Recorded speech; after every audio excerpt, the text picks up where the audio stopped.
Ah, salut Chizou, Hello, hello Annabelle, hello tout le monde. comment ça va?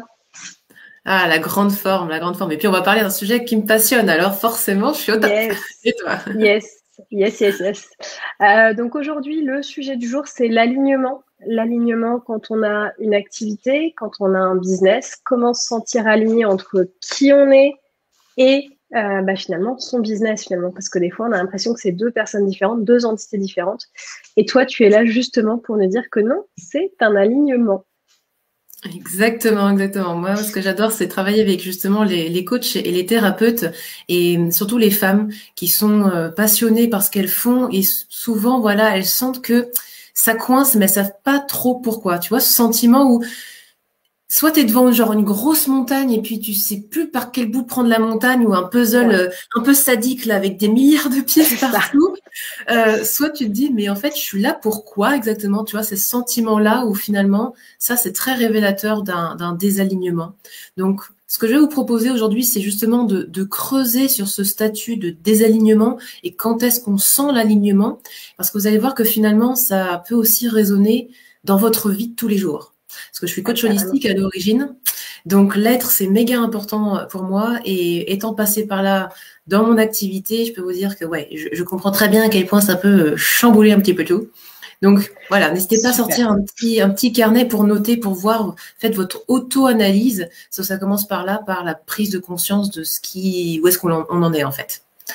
Donc Exactement. l'alignement, c'est vraiment pour moi, c'est le cœur de qui on est et de notre activité professionnelle parce que c'est ce sentiment où finalement on est au bon endroit, au bon moment et qu'on va travailler avec les bonnes personnes et qu'on est entouré aussi. Bref, on a un sens dans ce monde, tu vois. C'est juste, ça peut aller jusque là, l'alignement. Ouais. Genre, la question, mais à quoi je sers, tu vois, ça peut être aussi Quelle est ma un mission sur cette terre? alors, je dis pas qu'aujourd'hui, on va répondre à la grande question, à quoi je sers et qui suis-je, etc. Mais on va donner des petits indices comme ça pour vous aider à creuser. Parce que dans votre affaire et dans votre vie, ce que vous voulez être pour être vraiment épanoui, puis au taquet et enthousiaste, c'est sentir que finalement, vous avez plein de choses à offrir, que ça reflète à la fois vos compétences, vos talents, votre passion, vos passions, et que vous avez beaucoup de choses justement à donner aux autres. Ça, c'est naturellement ce que les coachs et thérapeutes d'ailleurs font. Ils sont vachement dans le cœur, donc ils ont envie de donner, donner, donner.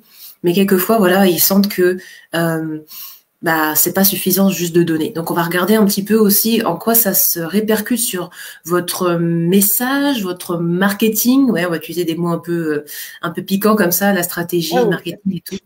Mais vraiment pour se dire que on fait ça avec le cœur. Non, ça te parle, Annabelle, de faire les choses avec ouais, cœur et avec des choses qui carrément, parlent. carrément. Et comme tu dis, en fait, souvent, les mots business, les mots marketing, les mots stratégie, c'est des mots qui Oui, piquent. C'est des mots qui exact. piquent parce que justement, cet alignement n'est pas tout à fait là. Et pour autant, une fois qu'il est là, ces mots deviennent naturels. On les éloigne de la vision négative qu'on peut en avoir et on se rend compte que ça peut être tout à fait aligné avec qui on est. Donc là-dessus, je pense qu'on est complètement raccord. Ouais, exactement. La réconciliation avec tout ce que l'on est, c'est-à-dire à la fois une entrepreneuse, hein, parce que quand on est Mmh, indépendant, il ne faut pas oublier qu'on est aussi chef de notre entreprise, hein, qui est tout à fait. solo-entreprise, et qui plus tard peut évoluer à autre chose. Et de l'autre côté, ce côté vraiment femme, ce côté empathe, accompagnatrice, etc. Et tout ça, ça peut se recoller. Alors, je vais vous Ouais. donner 10 signes de désalignement. Comme ça, vous verrez, vous noterez de 1 à 10 à quel point vous êtes aligné ou Prenez votre désaligné. carnet de notes. Prenez OK. carrément votre carnet de notes. Alors, vous mettez, est-ce que ça résonne avec vous? Oui, non, tout simplement. Et puis, vous compterez vos oui et vous verrez à quel point vous êtes désaligné ou pas. OK? Moi, c'est toujours ce que je fais avec mes clientes et même avec moi-même quand je sens que je suis dans une phase de creux de la vague, tu sais. Parce qu'on Mmh. imagine toujours en tant On en a qu'entrepreneur, tous. on doit être au taquet. On en a tous. Voilà. Et c'est normal d'avoir des hauts, des bas au niveau de l'entrepreneuriat. Je pense que vous avez toujours vu des petits graphiques là sur Instagram ou tout, où finalement on pense que ça va être comme ça, la croissance, etc. Et Alors qu'en fait pas du c'est tout. Mmh, c'est ça. voilà. Donc c'est déjà tout à fait normal d'avoir des phases de désalignement. Donc déjà, pas de culpabilité à avoir. Alors, indice numéro 1, c'est cette impression imperceptible, comme on vient de dire au début, que ça colle pas, que t'as pas tout entre les mains, que voilà, tu te remets en question et tu sais vraiment pas pourquoi en fait. Alors ça, c'est le critère numéro 1, c'est ce sentiment de brouillard total. Là, il y a besoin de revenir à l'essentiel. Donc ça, c'est le critère 1. Ok. Donc quand c'est flou, quand c'est le brouillard, déjà, c'est un gros signe qu'on est désaligné, on est d'accord. Ouais, c'est cette phrase qu'on se dit, c'est le bazar, mais je ne sais pas pourquoi. Ouais. Voilà. Ça, c'est terrible parce critère que number 1. Tu te dis, il manque quelque chose. Et quand il manque quelque chose, bah, tu vas aller chercher quelque chose à l'extérieur ou tu vas te laisser séduire par des offres alléchantes, marketing, bling bling, comme j'adore. Et j'ai déjà fait ça. Mais ça, c'est le syndrome de l'objet brillant. Tout le monde l'a fait. Tout le monde l'a fait. Tout le monde, voilà, c'est ça. Et on va chercher quelque chose qui est à l'extérieur de nous pour essayer de combler une illusion de manque. Okay ? C'est ça. Alors qu'en fait, tout est à l'intérieur de nous, finalement. Exactement. Critère numéro 2, c'est quand on a tendance à se repositionner tout le temps, à vouloir changer de niche, à vouloir se poser la question, mais c'est qui mes clients de cœur? Moi, je préfère dire ça que mes clients cibles. Et puis donc, partir sur quelque chose pendant 2-3 mois et puis repartir sur l'autre parce que tu as peur que finalement, tu as isolé d'autres personnes et puis tu rechanges et donc, finalement, en 1 an ou 2, tu as changé 15 fois de cible au lieu de préciser les choses au cours du temps. Ouais. Petite différence. Ouais. Grosse différence. Grosse différence. Je pense que tu as pas mal travaillé ça en copywriting avec tes clientes. Oui. Troisièmement, un troisième indice, ça pourrait être que vous avez tendance à développer plein de nouvelles offres tout le temps. Alors là, je plaide coupable, d'accord. On a envie de créer, on est dans notre hyper créativité, on pense que c'est pour apporter de la nouveauté, pour pas se lasser, pour pas lasser notre audience, pour pas lasser même nos clients ou nos futurs clients. Et puis finalement, on fait une fois et puis ça nous ennuie. Donc c'était un one shot et on cultive pas là-dessus. Ouais. Donc ça, c'est un signe de désalignement parce qu'au final, ça vous laisse penser que vous êtes obligé pour être toujours dans le fun et puis dans l'enthousiasme, vous êtes obligé de changer tout le temps. Ce qui n'est pas le cas. Ça fait un peu écho avec le critère numéro 2 du repositionnement.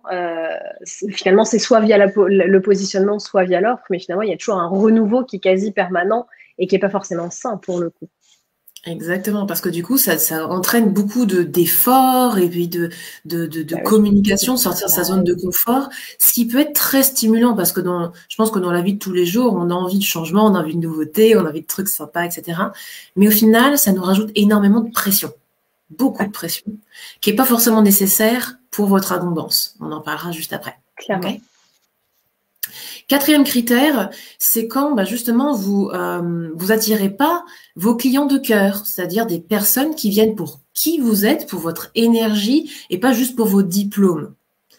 Et ça, c'est un bon critère parce que ça veut dire que c'est des personnes qui sont qui sont pas enthousiastes à l'idée d'évoluer, de se transformer, d'améliorer leur quotidien, leur hygiène de vie, leur bien-être en général. Et ça fait que ça amplifie cette sensation que vous êtes là pour faire une consultation one shot comme ça de temps en temps. Et la frustration aussi de faire la première consultation, tu sais, où tu prends vachement de temps, tu écoutes la personne, etc. Et c'est tout. Voilà, c'est le syndrome du catalogue de la redoute. C'est ce que je dis à mes clients. Faites attention à ne pas être un catalogue. C'est-à-dire qu'il y en a qui mettent sur leur site tout un tas de prestations, de tarifs, de machin, de bidule. Et en fait, le client se dit tiens, aujourd'hui, je vais prendre ça. Mais elles perdent en fait leur positionnement, leur expertise de dire non, moi, je suis experte de mon sujet, donc je vous préconise ça. Et du coup, la relation est complètement différente et l'alignement est complètement différent. Et de fait, tu n'attires pas les mêmes clients. Ça rejoint complètement ce que tu dis. Yes, exactement. Donc, clarifier le message, en fait, c'est ça. Et alors, justement, c'est ça le point numéro 5. C'est le fait d'avoir du mal à parler de ce que l'on fait. Et ça peut être dans la vraie vie comme dans le marketing. C'est le fameux symptôme où, tu sais, tu arrives dans un mariage, par exemple, ou dans une réunion de famille. Et là, on te demande, en fait, et toi, tu fais quoi? C'est ça le truc où tu bugs. dis, c'est ça. ben, je suis sophrologue. Et donc voilà, j'aide tout le monde à aller mieux, à déstresser, et puis à se débloquer sur certains trucs, et puis voilà, c'est pour avoir la vie plus belle. Je caricature, mais ça a été mon cas. On n'est pas loin des fois. On n'est pas loin des fois.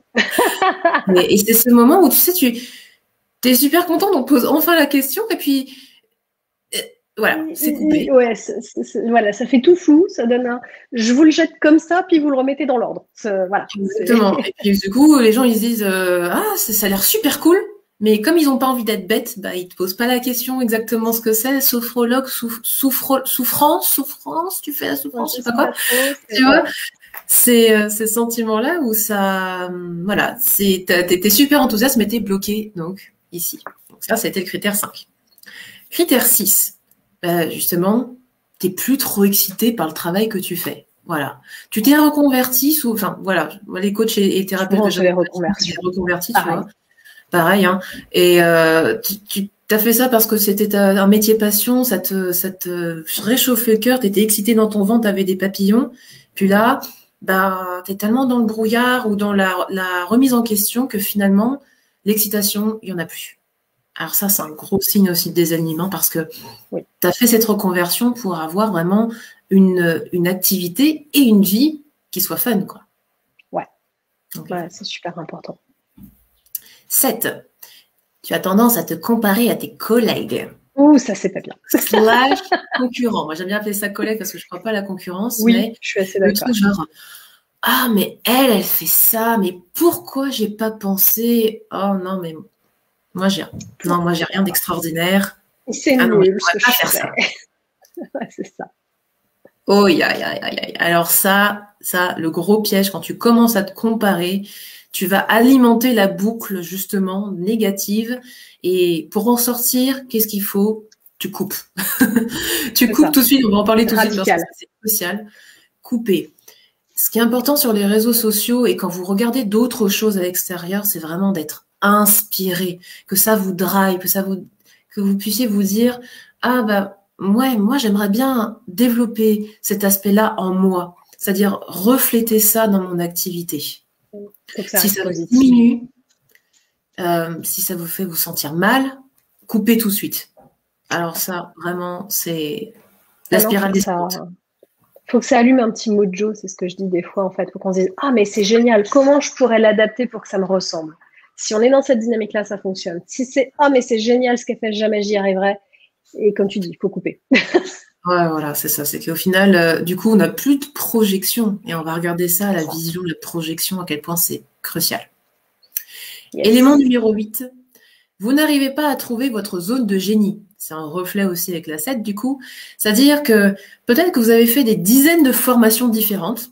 Je suis spécialiste des potentiels, c'est pour ça. Vous avez tendance à faire plein de choses qui sont complémentaires à votre activité principale pour donner plein d'outils à vos clients et c'est génialissime. Et d'ailleurs, moi, je suis partisane de la formation continue, de continuer à se former au cours du temps, à explorer d'autres choses. Mais au bout d'un moment, vous en êtes aussi à vous dire, mais donc, du coup, moi, je suis quoi là-dedans, en fait? Et là, tu en as parlé tout à l'heure, c'est le côté catalogue, le côté couteau suisse qui a 10 milliards de particularités. Mais le fil d'or, en fait, qui rejoint tout ça, il est perdu. Voilà. Ce grand flou, là. Oui, c'est aussi l'erreur, comme tu dis, en fait, de vouloir se former continuellement, ce qui, ça, est OK. Mais quand je vois, par exemple, une sophro qui dit, bon, la sophro, ça marche moyen. Et si j'apprenais l'hypnose en plus pour compléter mon offre, OK, elle apprend l'hypnose. OK, si j'apprenais l'EFT en plus. Et au final, comme tu dis, elles se perdent, pas tant parce qu'elles ont acquis plus de compétences, mais parce qu'en fait, elles ont perdu le fil rouge. Alors toi, tu l'appelles le fil d'or, le fil rouge, peu importe la couleur, mais c'est exactement ça.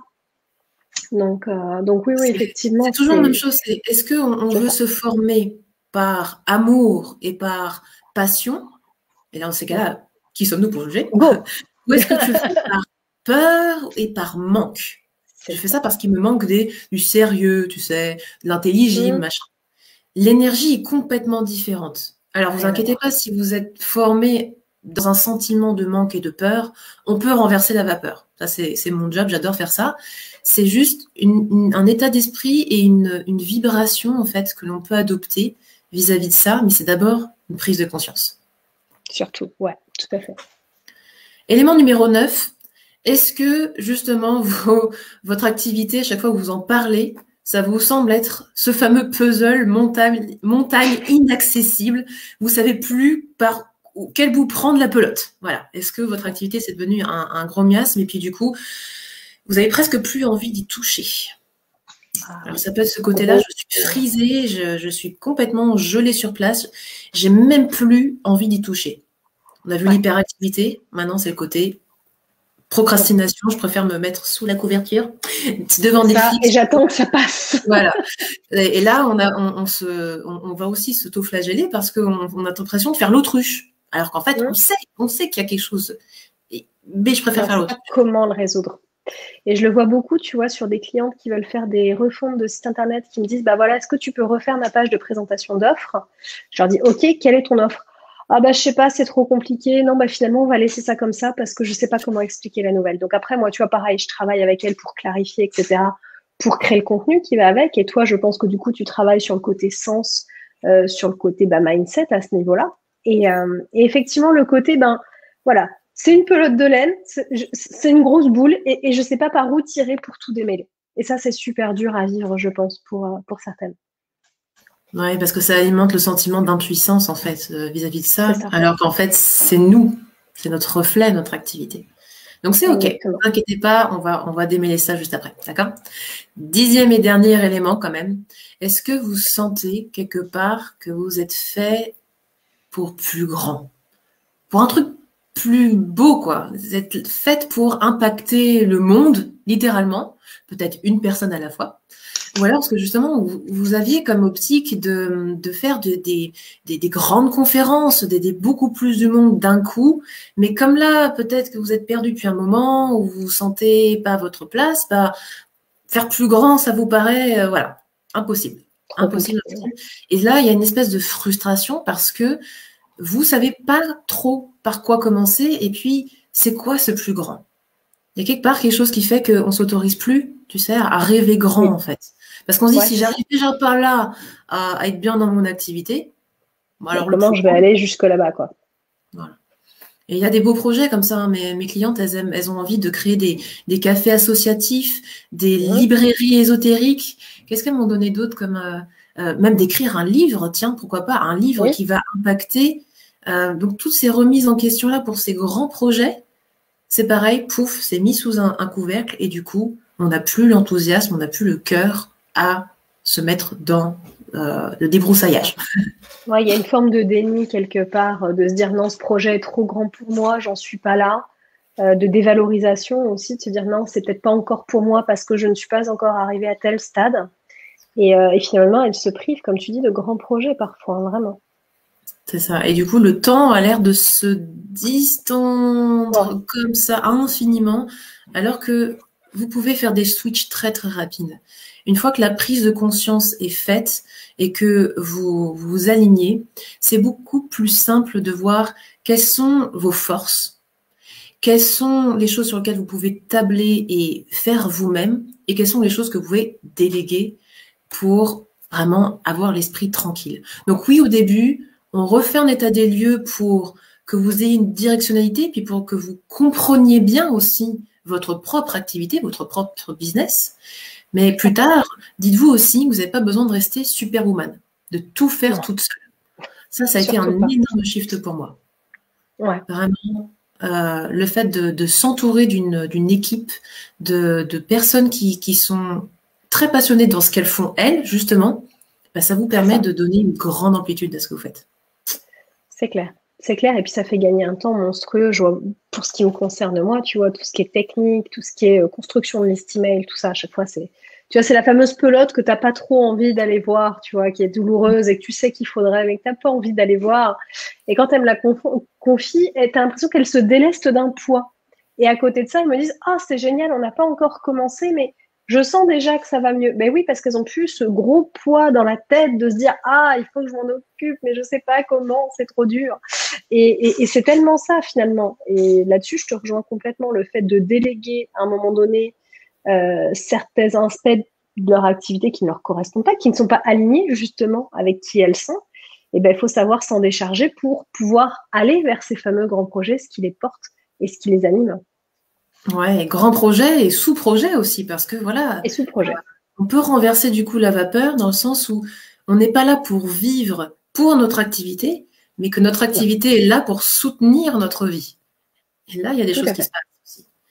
Donc, ça, c'est un super switch aussi. Faites un point déjà là, sur les 10 points.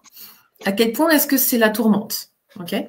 Et surtout, respirez, faites-vous un câlin, c'est OK, d'accord? Nettoyez ça, c'est pas grave, OK? Ne vous fustigez pas. La première étape, c'était de réaliser et de maintenant se dire, OK, il y a autre chose qui est possible. Pour éviter encore une fois d'avoir, comme tu disais, ce poids qui tourne dans notre tête et de rentrer dans un cycle de questionnement et de doute personnel et de voir que les choses marchent pas pour nous, que les collègues ceci, que voilà, ça, on va pouvoir le déposer maintenant en se disant, OK, quoi d'autre est possible? Il y a toujours... Exactement, la fameuse phrase magique. Yep. Alors, premier élément, lorsque l'on est aligné, je vous ai dit au tout début, c'est de revenir à ce qui nous anime. Donc, de se reposer la question, finalement, c'est quelle est la raison pour laquelle j'ai démarré mon activité? De se reconnecter en fait à son pourquoi, de se reconnecter à sa vision aussi. Parce que quand on a démarré notre activité, il y avait forcément une raison profonde et une espèce de direction, un focus qu'on voulait donner à notre activité. Si vous ne vous êtes jamais posé la question, ça peut être déjà le moment de le faire. Parce que peut-être que c'est pas quelque chose qu'on vous a appris dans vos formations de thérapeute ou de coach. Là, on rentre dans l'aspect vision d'entreprise et message porteur de votre activité. Donc, voilà. Pas tout détailler aujourd'hui, évidemment, mais revenir là-dessus. Pourquoi c'est important pour vous de faire ce que vous faites? Pourquoi est-ce que ça vous énergise de faire ça? Pourquoi vous faites ça et pas plutôt un job salarié qui peut être très énergisant aussi? En fait, pourquoi est-ce que vous êtes reconverti peut-être? Revenons à ça. Donc, pourquoi c'est important de tourner vers l'autre et pourquoi c'est énergisant pour vous? Retrouver de la nourriture vis-à-vis de ça. Et surtout, en quoi est-ce que vous pouvez avoir confiance que vous avez toutes les compétences actuelles pour relancer, redémarrer votre activité? Parce que la vérité, c'est que vous avez déjà tout ce qu'il faut actuellement pour aider une catégorie de personnes et que vous avez besoin d'aider le monde entier. Donc, vous n'avez pas besoin de devenir la super méga experte de la mort qui tue tout de suite.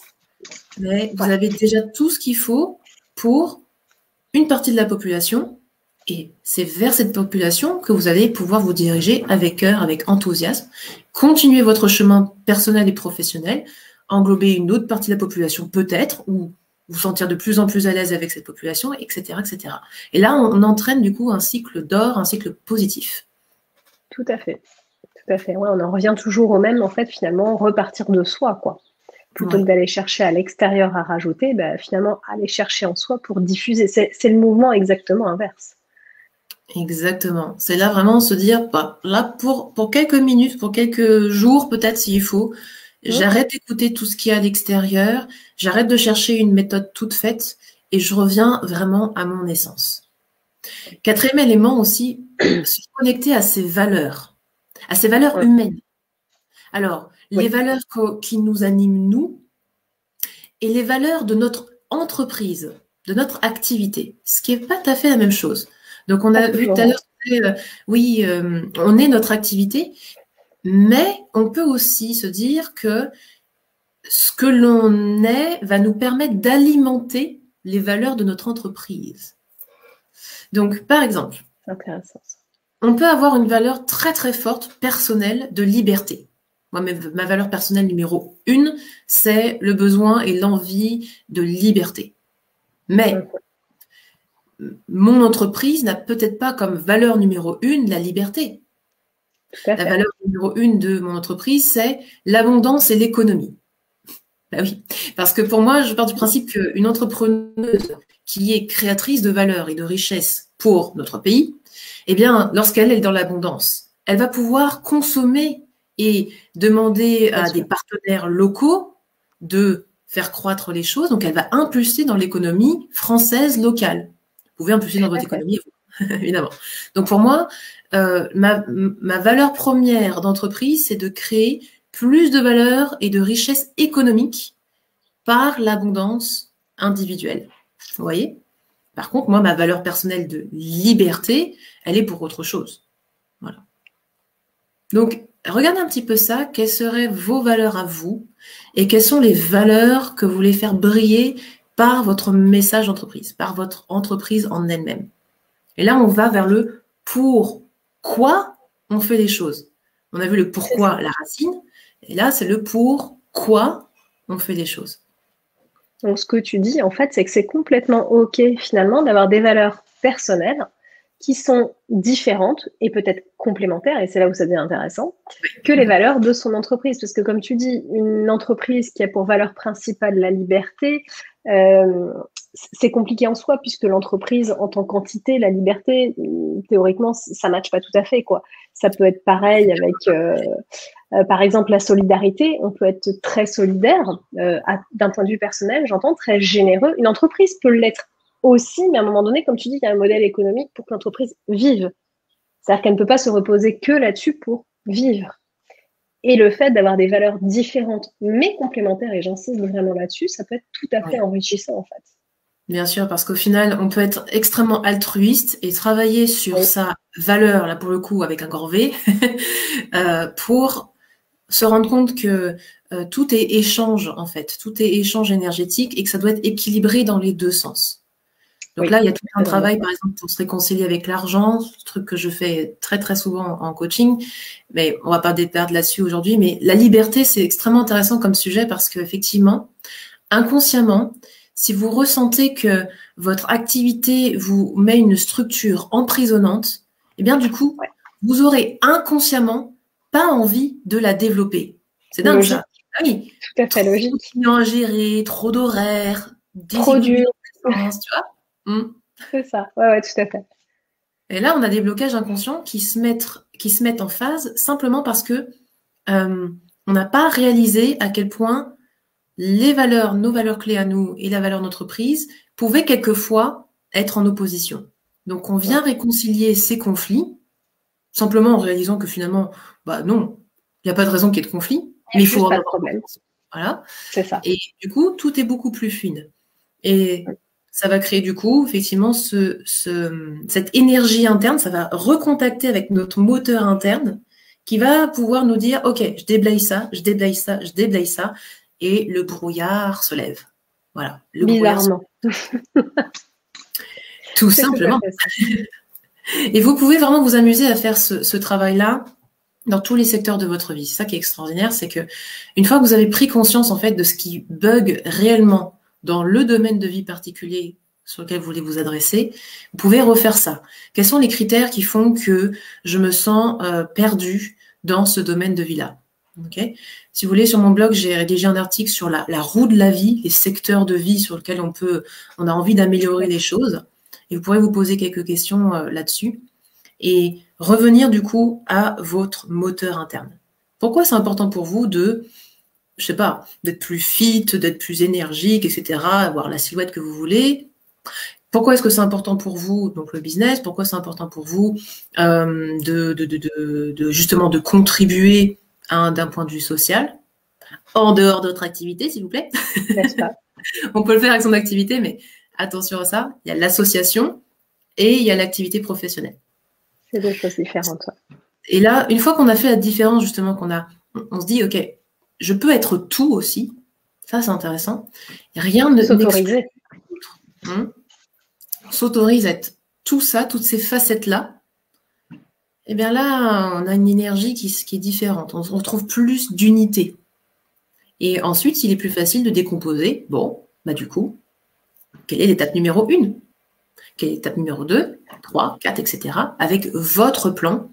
Et je ne crois vraiment pas à la méthode tout faite Mon credo, c'est de développer une philosophie d'affaires parce que j'ai déjà été dans les méthodes toutes faites. Tu sais, tu développes avec le Facebook, le machin, le truc, et puis ça va te donner le tunnel de vente, machin, truc chouette.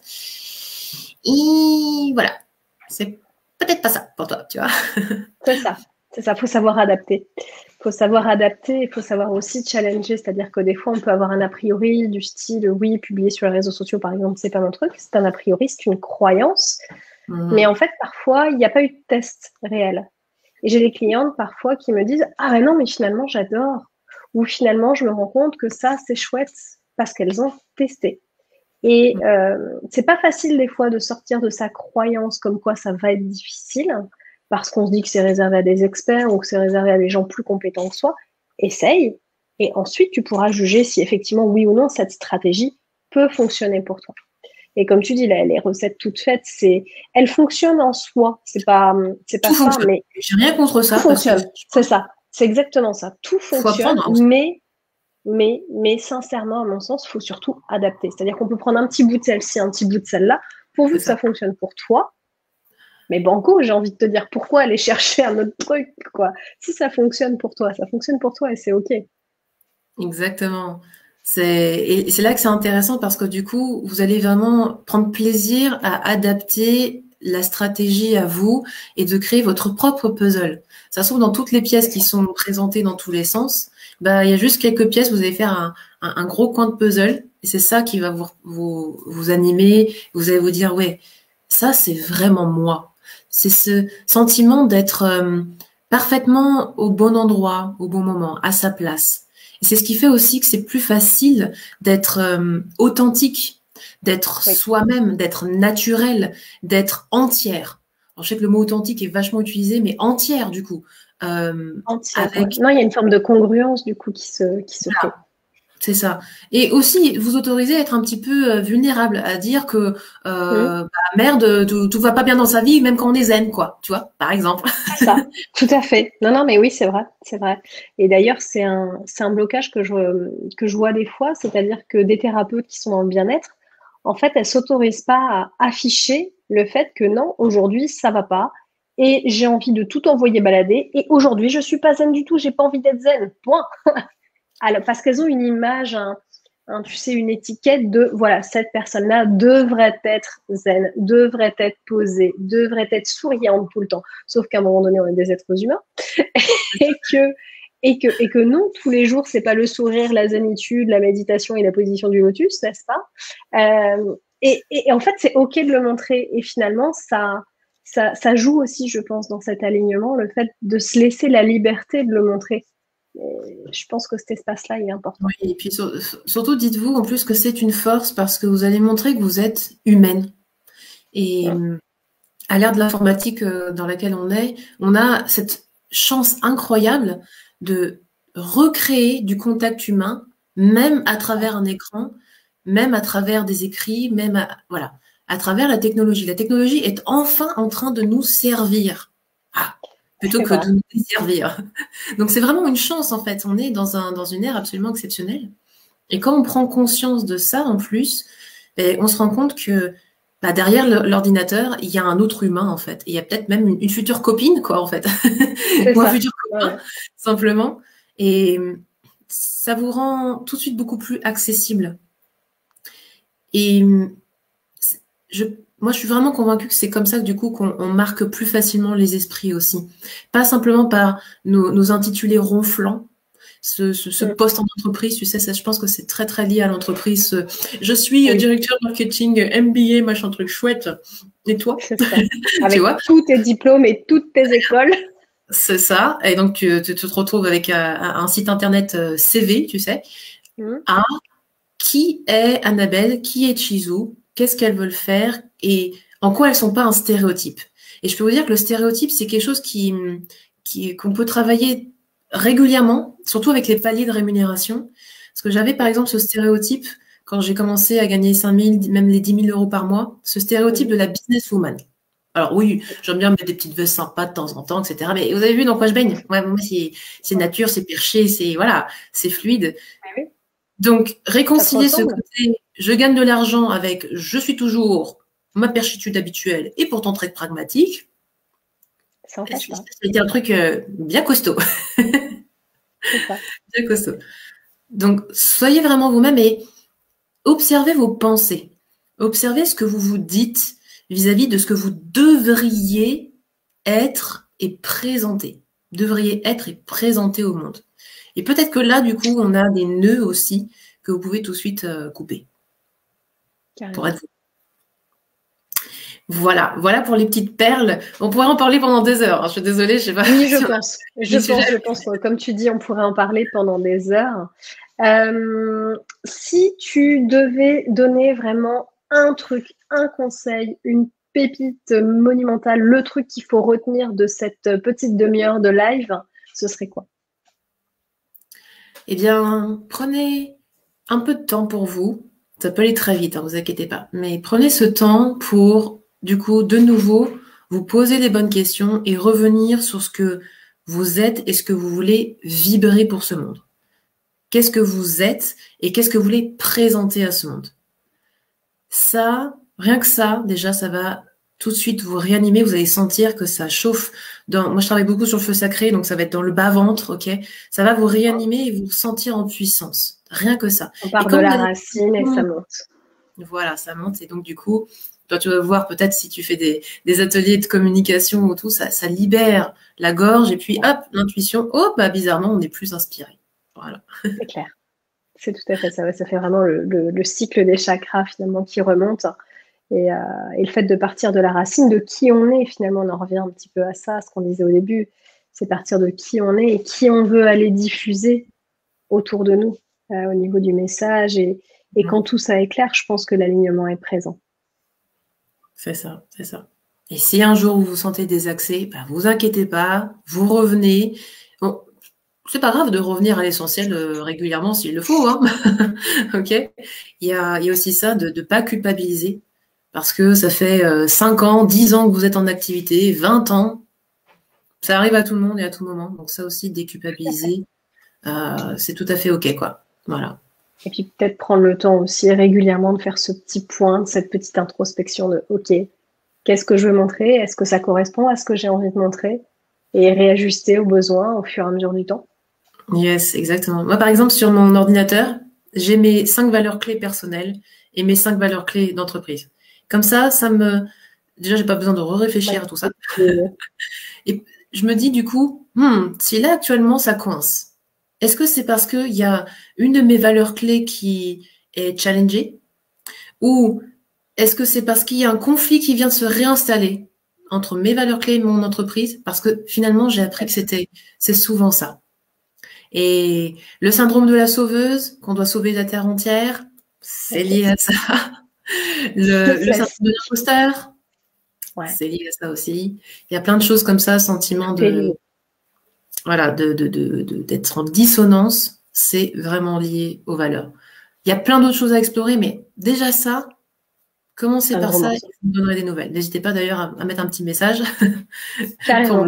Ça vous a plu. D'ailleurs, on peut te retrouver sur ton groupe privé. Tu nous en parles vite fait?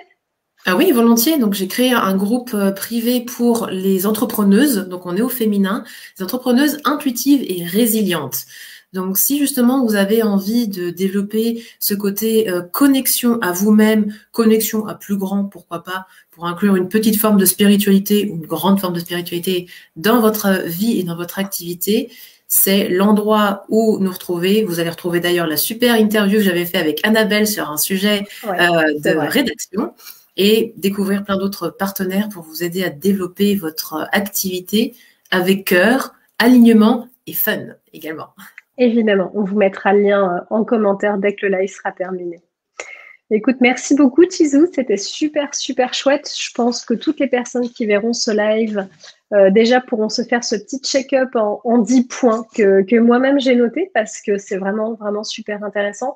Et je pense que ce check-up, il est à faire super régulièrement en fait parce que les choses bougent, les événements bougent et tout est en mouvement permanent. Puis des fois, on reste un peu bloqué à l'étape du dessous et le fait de reprendre ces petites étapes, ok, qu'est-ce qui est aligné, qu'est-ce qui ne l'est pas, se reconnecter à ses valeurs et à soi. Et je pense que ça peut vraiment débloquer beaucoup de choses, tant sur le point de vue professionnel que personnel. Yes. Donc, merci encore à toi pour tout ça. Parler de ces moments pivots, moments pivots de réquestionnement, ça peut inspirer d'autres personnes et peut-être aussi vos futurs clients. Donc, voyez, faire ce travail-là, c'est bénéfique sur tellement de points. Faut pas hésiter. Super. Merci beaucoup à toi, Shizou. Avec grand plaisir. Journée. À bientôt et merci. On vous met le lien du groupe en commentaire. Yes. À bientôt. Ciao, ciao.